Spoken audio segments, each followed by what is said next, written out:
అవును. నేను కూడా ఆఫీస్కి బయలుదేరాను, నీతో వస్తాను.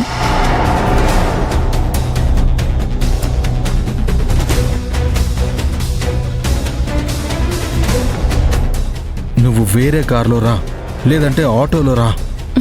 ఇద్దరం వెళ్ళేది ఒకే ఆఫీస్కి, ఒకే ఇంటి నుంచి బయలుదేరుతున్నాం. అప్పుడు నేనెందుకు వేరేగా రావడం? కలిసే వెళ్దాం.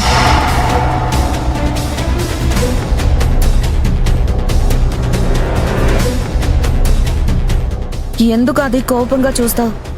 నీ కార్లో నేను వస్తానన్నాను, అంతే కదా? చూడు సంజు, నాకు దారిలో వేరే వర్క్ ఉంది, అది చూసుకుని ఆఫీస్కి వెళ్తాను. కాబట్టి నీ పాటికి నువ్వు వెళ్ళు. దారిలో నీ పని నువ్వు చూసుకో, నేను కార్లో వెయిట్ చేస్తాను. హే, కుదరదని చెప్తుంటే నీకు అర్థం కావట్లేదా?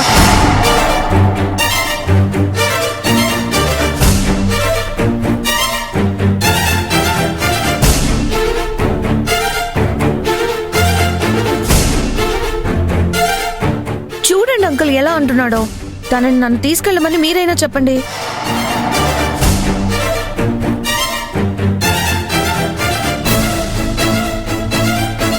సీత, అన్నయ్య, సంజనాని ఆఫీస్కి తీసుకెళ్ళమని వాడికి చెప్పు.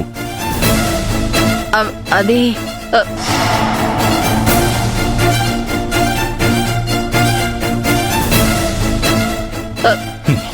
చెప్పు Sita.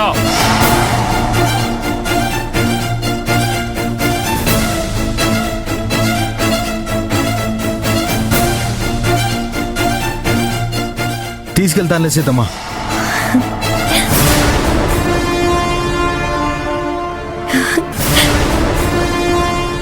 Thanks uncle. Thanks Aadi. Bye uncle. Bye సీతమ్మా. బాయ్ పవి. వెళ్దామా?